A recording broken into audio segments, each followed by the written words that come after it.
The first mission of the Dharma. Do not let two travel by the same road. After Yasa's family took refuge, the Dharma no longer remained only within the quiet boundaries of the deer park. According to the early Buddhist tradition, Yasa's close friends also came to hear the teaching.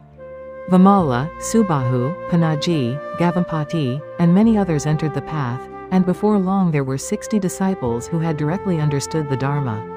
They had not only memorized the Buddha's words, they had seen craving, clinging, suffering, and release within their own minds. They knew that the path was not a distant promise. It could be practiced and realized. This is where today's story begins. It is the story of the moment when the Buddha sent the 60 disciples away from the deer park so the Dharma could reach the wider world. The deer park had become a place of peace. The disciples could have remained there together, listening to the Buddha and protecting the calm they had found. But the Buddha did not want the Dharma to become a treasure kept by a small group. Outside that peaceful place, many people were still living without understanding the roots of suffering. Some were tired from chasing pleasure. Some were trapped in anger. Some carried grief without knowing how to hold it. Others had already begun to feel that the life they knew was not enough. The Buddha saw that compassion could not remain seated in one place. It had to walk toward those who were ready to hear. He gathered the 60 disciples and said, "Monks, I am free from the bonds of the human and heavenly worlds. You also are free from those bonds." These words did not mean that the disciples had become clever speakers. They were ready because they had lived the truth they were about to teach. The Buddha did not send them out before their hearts were ready. First, they had to see the road. Then they could help others see it. The Buddha continued, "Go forth, monks. Go for the welfare of many and for the happiness of many. Go out of compassion for the world. Teach for the good and happiness of human and heavenly beings." The purpose of the mission was clear. They were not being sent to build power, defeat other teachers, or gather people around their own names. They were being sent because beings were suffering. The Dharma was to be shared as medicine, not as a weapon. It was to be offered as a lamp, not as a chain. The happiness the Buddha spoke about was deeper than comfort or temporary pleasure. It was the peace that appears when greed, hatred, and delusion begin to cool. The Buddha then said, "Teach a Dharma that is good in the beginning, good in the middle, and good in the end. Teach it with true meaning and clear expression. Show a life of practice that is complete and pure." The teaching had to remain wholesome from beginning to end. It could not begin with gentle words and later become fear. It could not promise freedom and then create dependence. At the beginning, the Dharma helps a person recognize suffering honestly. In the middle, it shows the causes of suffering and the possibility of release. At the end, it offers a path that can be lived. The words and the life of the teacher also had to agree. A monk could not speak of simplicity while chasing gifts.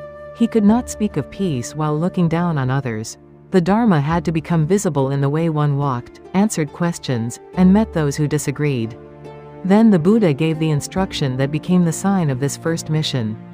"Do not let two of you travel by the same road." The words were simple, but their meaning was wide. The Buddha was not telling the disciples to reject one another. He was opening as many roads as possible. If each monk followed a different road, 60 paths would open. One more village might hear the teaching. One more grieving parent might understand. One more person trapped in anger might see another way. The Buddha said, "There are beings with little dust in their eyes. If they do not hear the Dharma, they may fall away. If they hear it, some will understand." The disciples did not know where those people were. They did not know which village held a person ready to listen or which stranger had already begun to question his life. That was why they had to go. Some people would listen with respect. Some would doubt. Some would laugh or turn away. But the disciples were not responsible for forcing belief into another person. Their task was to offer the Dharma clearly and compassionately. They could show the road. They could not drag anyone along it. Real guidance does not seize another person's mind. It creates a space in which that person can see. The disciples would meet people from many kinds of life. They would meet farmers worried about rain, merchants worried about loss, parents afraid for their children, and families carrying grief. They would meet ascetics proud of their discipline and people who had never heard that suffering could be understood. The center of the Dharma was the same, but the way of speaking could not always be identical. To a grieving person, the teaching had to begin with compassion. To an angry person, it had to show the fire already burning within. To a person lost in pleasure, it had to show the difference between delight and peace. The disciples had to listen before they spoke. They had to see the person, not only the doctrine. The 60 disciples also had no reason to compete. No one needed to count how many followers he gained or how many villages knew his name. The mission was not measured by fame. If one person understood anger more clearly, the journey had meaning. If one person stopped harming others, the journey had meaning. The disciples were being scattered, but they were not being divided.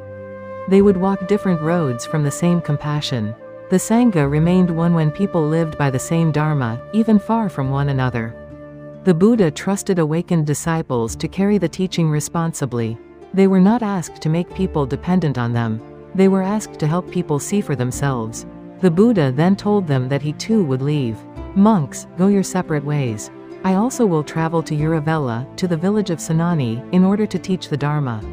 He did not send the disciples into difficulty while remaining in comfort. The Buddha himself returned to the road. Awakening had not made him distant from the world. It had made his compassion active. He did not wait for all suffering people to find him. He walked toward them. The 60 monks prepared to leave the deer park. They had no horses, wealth, or guards. They carried robes, bowls, and the training they had received. Their outer possessions were few, but they carried confidence that suffering could end. They carried a way of life that did not depend on violence. They carried the calm of those who had looked closely at the mind. Different roads waited before them. Some led through forests. Some passed through villages and marketplaces. Some crossed rivers or stretched through dry land. The monks did not know what food they would receive, where they would rest, or who would listen. Still, they stepped forward. Do not let two of you travel by the same road. The instruction separated their footsteps, but not their purpose. One monk turned east. Another walked west. Others followed roads toward villages whose names have not been preserved. They did not leave because life together had failed. They left because the peace they had found was not meant to remain private. Their separation was an expression of generosity. The Dharma was not reduced when it was shared. Peace did not become smaller because another person found it. The more clearly wisdom was lived and offered, the more widely its light could appear. From that day, the teaching began to move beyond the deer park. What had first passed from the Buddha to 5 monks now lived in 60 awakened disciples. Through their words and conduct, it would enter homes, roads, fields, and distant communities. This was the beginning of Buddhist mission, but it was also a lesson about compassion. Compassion does not remain as a feeling of pity. It takes a step. It goes where suffering is. It listens to the person who is ignored. It shares what is helpful without forcing it. The disciples were not sent to win arguments. They were sent to open possibilities. Their conduct would often speak before their words. A calm answer in the face of insult could become a teaching. Treating a poor person and a rich person with equal respect could become a teaching. Refusing to return anger with anger could become a teaching. The Dharma could be heard in speech, but it also had to be seen in life. Yet sharing the Dharma must begin with our own practice. We cannot guide others toward a road we refuse to walk. Before speaking about peace, we must look at the anger we protect. Before speaking about letting go, we must see what we are still grasping. Before speaking about compassion, we must notice whom we have placed outside our care. The 60 disciples were not performers sent to impress the world. They were people who had directly lived the teaching. Their freedom gave weight to their words. Their simplicity made the Dharma believable. The scene of the monks leaving the deer park was not grand. There were no banners, armies, or crowds. There were only quiet men standing before different roads. Yet from those steps, a long history began. One teaching became many journeys. One place opened into many directions. The Buddha did not ask the disciples to remain close so that his following would look large. He asked them to go far so that suffering people might hear. He did not say, "Stay and make my name greater." He said, "Go for the welfare and happiness of many." This is the heart of the story. The Dharma moves outward when compassion becomes larger than comfort. The first mission teaches that awakening naturally opens into responsibility. When the heart becomes free, it does not turn away from those still bound. It turns toward them without pride. It does not say, "I am higher." It says, "There is a path, and it can be walked." The 60 disciples stepped onto different roads, but each road carried the same quiet promise. Suffering can be understood. Its causes can be released. Peace is possible. The path begins where the mind learns to see clearly. Do not let two of you travel by the same road. With these words, 60 paths opened. The stillness of the deer park began to move through forests, villages, and human hearts. May your words and steps today become a small lamp for someone who is searching for a way beyond suffering.